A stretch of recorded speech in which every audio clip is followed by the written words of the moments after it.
ترازو ہے نشانوں کو وطن کے پاس بانوں کا، غریبوں کے سہاروں بے بسوں کے ترجمانوں کا۔ جماعت اسلامی کے تحت عام انتخابات کی تیاریوں اور عوامی رابطہ مہم کے سلسلے میں باغ چنار میں عظیم الشان جلسہ اعلان کراچی کا انعقاد کیا گیا۔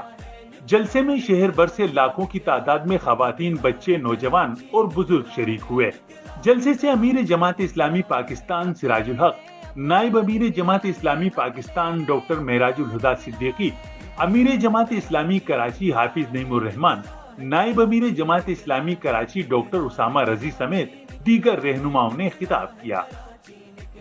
اس موقع پر خطاب کرتے ہوئے سراج الحق کا کہنا تھا کہ 8 فروری کا دن کراچی سے ڈاکو راج کے خاتمے کا دن ہے، اور اتنی بڑی تعداد میں جلسے میں عوام کی شرکت نے ثابت کر دیا کہ انہوں نے MQM پیپلز پارٹی اور مسلم لیگ کو مسترد کر دیا ہے۔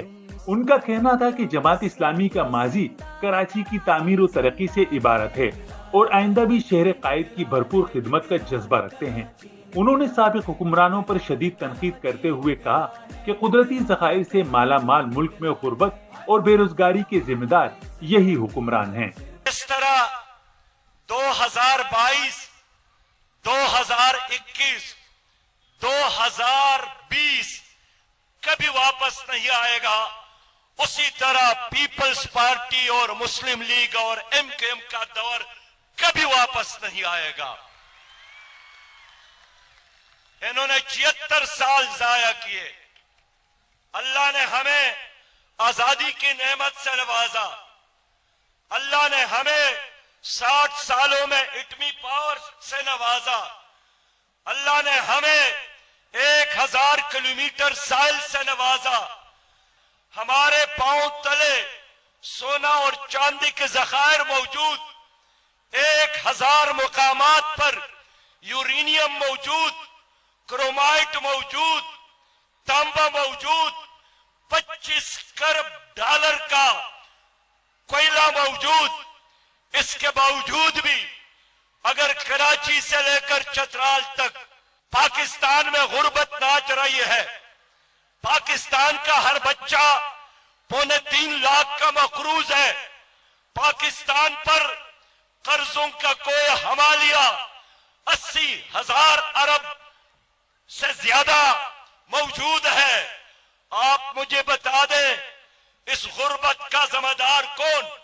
اس موقع پر خطاب کرتے ہوئے حافظ نعیم الرحمان کا کہنا تھا کہ ملک کی ترقی کراچی کی ترقی سے وابستہ ہے۔ کراچی کو اس کا حق دیا جائے اور بچوں کو تعلیم کے زیور سے آراستہ کر دیا جائے تو حکمرانوں کو کشکول لے کر پھرنا نہ پڑے، مگر شکاریوں نے شہر پر پنجے گاڑ رکھے ہیں۔ عوام دشمنوں کو پہچانے اور 8 فروری کو اپنے ووٹ کے ذریعے ان تمام کو مسترد کر دیں۔ گیس ملنے لگے، اس شہر سے کے الیکٹرک مافیا کی جان چھٹ جائے، اس کے بچوں کو پڑھایا جائے، اس کے میرٹ کو قبول کیا جائے، ان کے لیے سرکاری نوکریوں کے دروازے کھول دیے جائیں، تو پھر بتاؤ یہ شہر کہاں پہنچ جائے گا؟ اور جب یہ شہر آگے بڑھے گا تو سندھ آگے بڑھے گا، پاکستان آگے بڑھے گا۔ اس لیے شہر کراچی کو یہ مقام حاصل ہے کہ جب یہ ترقی کرتا ہے تو پاکستان ترقی کرتا ہے۔ ادھر ادھر دیکھتے ہو، معیشت کے لیے کشکول لے کر گداگری کرتے پھرتے ہو، کبھی ادھر دوڑتے ہو، کبھی ادھر دوڑتے ہو۔ آؤ اس شہر کراچی کو اس کا حق دے دو، اس کا مالیاتی حق دے دو، اس کے بچوں کو پڑھنے دو، آگے بڑھنے دو۔ تمہیں کشکول کہیں لے جانے کی ضرورت نہیں پڑے گی۔ یہ شہر کراچی ہی پاکستان کو اس خطے کا نہیں، دنیا کا ترقی یافتہ ملک بنا دے گا انشاءاللہ۔ ان کا مزید کہنا تھا کہ وڈیرا شاہی مافیا شہر پر مسلط ہے، جو ہمارے بچوں کو پڑھنے نہیں دے رہا، انہیں آگے بڑھنے نہیں دے رہا، مگر جماعت اسلامی طلبہ کے ساتھ ہے۔ انہوں نے اعلان کیا کہ انٹرمیڈیٹ کے طلبہ و طالبات کے ساتھ مل کر جاگیرداروں اور وڈیروں سے لڑیں گے۔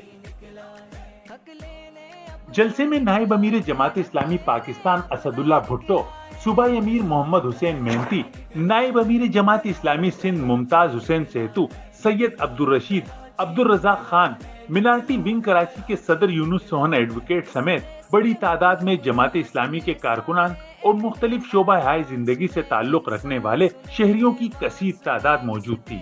کیمرہ مین محمد اویس کے ساتھ قمر الرحمان، جسارت نیوز، کراچی۔